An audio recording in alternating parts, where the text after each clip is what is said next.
morning කට්ටියටම. Good morning. දැන් අපි ඉන්නේ කුඩිකට්ටුවන් කැටියේ. ඩෙල්ෆ් යන්නේ. නාගදීපට යන්නේ මෙතනින්. අද ඩෙල්ෆ් වලට යන්න මේ සෑහෙන කට්ටියක් ඉන්නවා. මේ කියන්නේ ඉතින් අර පච්චති උදූපතේ මංගල්‍යත් එක්ක ඒක හින්දා මේ බෝට් රයිඩ් එක පොඩ්ඩක් වෙනස් වෙනවා. ඒ ෂෙඩියුල් එක වෙනස් වෙනවා. ඉතින් අපි ඇවිල්ලා ඉන්නවා මේ කීයට හරි බෝට් එකක් එනකම්. කුඩිකට්ටුවන් වල ඉඳලා ඩෙල්ෆ් වලට ඩේලි උදේ 8-9 ඉඳලා බෝට් තියෙනවා. හැබැයි සාමාන්‍යයෙන් බෝට් ටයිම් වෙනස් වෙනවා. ඒ වගේම ඩෙල්ෆ් වල ඉඳලා කුඩිකට්ටුවන් වලට හවස 2:30 4 තියෙනවා කියලා කියනවා. ඒවා ඔක්කොම ටයිම් ටික මම වීඩියෝ එක යටින් දාන්නම්. ඩෙල්ෆ් ලස්සනයි කියලා කියනවා. ඉතින් අපි ගිහිල්ලා බලමු ඉතුරු ඉස්සර ටික.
අපි දැන් ඉන්නේ ඩෙල්ෆ් දූපතේ තියෙන විශාල බයෝබැබ් ගහ ඉස්සරහා. මේ තියෙන්නේ විශාල බයෝබැබ් ගහ. මේ ගස් ඇයි මේ ලංකාවේ වවන්න හේතුව කියලා ඒක සමහරට කටකතාවක් වෙන්න පුළුවන්. ඇත්තටම දෙයක් වෙන්න පුළුවන්. පෘතුගීසි ගන්දේශීය ආක්‍රමණ කාලෙදී ලංකාවට ආපු අරාබි වෙළෙන්දෝ මෙහි ඉන්න මේ ඒගොල්ලෝ තමයි මේ ගස් මෙහි හිටවලා තියෙන්නේ. මොකද මේ බයෝබැබ් ගහට පුළුවන් විශාල ජල ප්‍රමාණයක් කඳේ රඳවලා තියාගන්න. ඒක තමයි මේ මොනවාද ප්‍රධාන හේතුව. ඒ වගේම මෙතන මේ ගහේ මල් පිපෙනවා. ඒ මල් පිපෙනවා මල් අඟල් 7ක් විතර ලොකුයි. ලොකු බොහොම සුවඳවත් මලක් තමයි පිපෙන්නේ. ඒ වගේම මේක වියලි කාලයේදී මේකේ පත්‍ර ඔක්කොම හැලිලා යනවා. කොළ ඔක්කොම හැලිලා ආපහු වැස්ස කාලෙට තමයි ආපහු මේකේ පත්‍ර හටගන්නේ. ඒ වගේම මේ පේනවනේ ගහට කරලා තියෙන දේ ආපුවම නම් කොටලා මේ ඔක්කොම තියෙන ඔක්කොම විස්තර ටික ගහේ කොටලා තමයි යන්නේ. ඉතින් මෙහෙම විනාශ කරන්න එපා මේවා. මේක ලංකාවේ තියෙන දෙවෙනි විශාලතම බයෝබැබ් ගහ. පළවෙනි එක තියෙන මන්නාරමේ. එතකොට මේ වගේ දේවල් නාස්ති කරන්න එපා. ඒක තමයි මේ කියන්නේ දැඩිව ප්‍රකාශ කරන්න තියෙන්නේ. ඉතින් එතකොට අපි මුලින්ම ගියා මේ ඩෙල්ෆ් දූපතේ ඉන්න අශ්වය බලන්න. උන් ඉතින් ළඟට එද්දි බලයි උන් දුවනවනේ.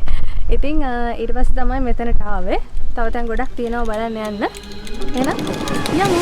सोचा था मैंने तुम आ रही थी आंखें मिला के तुम मुझे क्या कहोगी सोचा था मैंने तुम आ रही थी आंखें मिला के तुम मुझे क्या कहोगी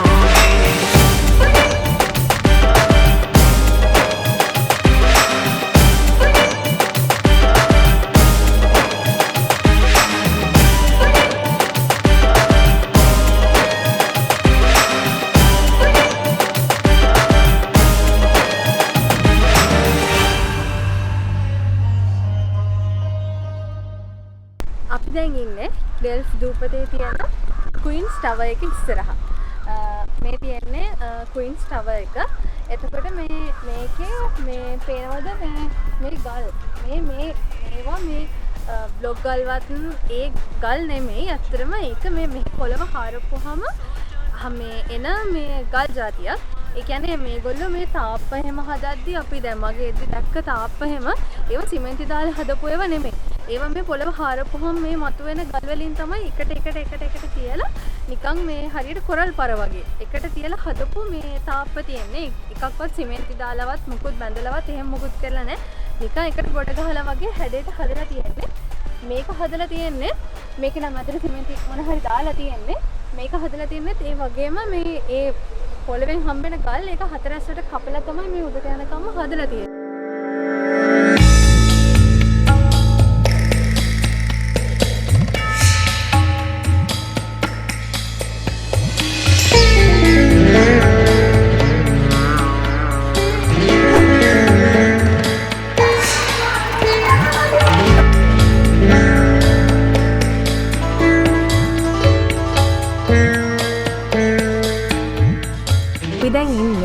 ඩෙල්ෆ් දූපතේ තියෙන පෘතුගීසි බලකොටුවේ උඩ මහලේ. එතකොට මෙතන මුලින්ම මේ හදලා තියෙන පෘතුගීසීන්. ඊට පස්සේ මේ පෘතුගීසීන් මේ ලන්දේසීන් විසින් ආක්‍රමණය කෙරුවයින් පස්සේ මේක ලන්දේසීන් මේ භාවිතා කරලා තියෙනවා මේ බලකොටුව. එතකොට මේක මහල් දෙකකින් යුක්තයි. ඒ වගේම මේ මෙතන තියෙන විශේෂත්වය මේකත් අර කලින් වගේම හදලා තියෙන්නේ හුණුගල් සහ කොරල් පර එකතු කරලා තමයි. ඒකෙන්ද ගොඩක් මේ ශක්තිමත් කියලා කියනවා. ඉතින් මේ බොහොම පෞරාණික දේවල්. ඉතින් ඩෙල්ෆ් වල එහෙම කියන්නේ අපි ඉතින් ඇවිල්ලා දැන් කිලෝමීටර් 40ක් විතර වටේ ඇවිදින්න තියෙනවා. ත්‍රිවිල් එකක් අරගෙනයි අපි ගියේ. ඊට පස්සේ ඉතින් මේ ආව මෙතන පිටිපස්සේ සොහනක් තියෙනවා. ඉතින් තැන් ටිකක් තියෙනවා බලන්න.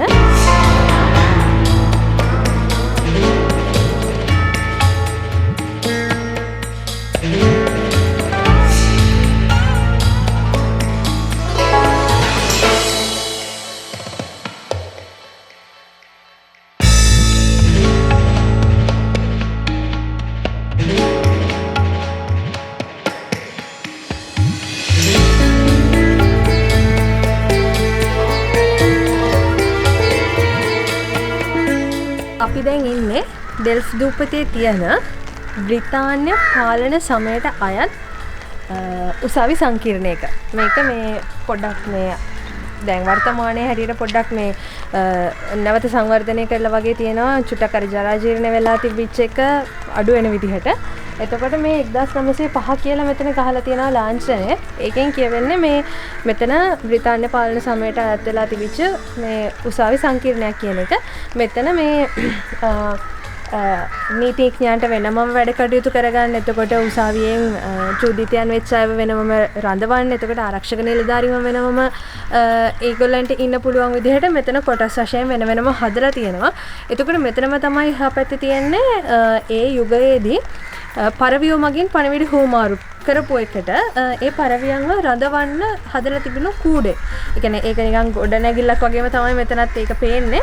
මෙතන මේ පැත්තේ තියෙන එක මේ තියෙන්නේ මේ මෙතන තමයි පරවියන්ව රඳවලා තියෙන්නේ. ඉතින් මේ අපි එන වෙලේ හොඳට අවුව තිබුණා, හොඳට ඉර පායලා තිබුණා. හැබැයි දැන් එකපාරම වැස්සක් ආවා. ඉතින් මේ පොඩි පොද වැස්සා. ඉතින් මේ දවස් ටිකෙන් මෙහෙට එහෙම වැහලා තිබුණ නැහැ. ඔන්න ඉතින් අද වහිනවා. ඒ වගේ තමයි මෙතන විස්තර. මේ මෙතන මේ පරණ කාලේ ගොඩනැගිලි හැම එකක්ම වගේ හදලා තියෙන්නේ මේ හුණු ගලුයි කොරල් පර එකතු කරලා. දැන් මෙතනත් ඒ වගේ තමයි හදලා තියෙන්නේ. මේ බලපුවම් පේන ඔක්කොම කොරල් පර තියෙන්නේ. එහෙම තමයි විස්තර. දැන් අපි ඩෙල්ෆ් වල තියෙන තැන් ගොඩකට ආවා. තව මේ තියෙනවා තව තැනක් තිබුණා මේ ඩෙල්ෆ් වලට આવොත් නාන්න පුළුවන් එතන තමයි. එහෙනම් අපි යන මග දිගට බෝට්ටුවේ අමුතු ත්‍රාසජනක අත්දැකීම ලබාගෙන එතකොට මේ අපිත් එක්ක ත්‍රිවිල් එකේ ආපු ඒ මාමත් එක්කත් කතා කරලා එහෙමම යමු.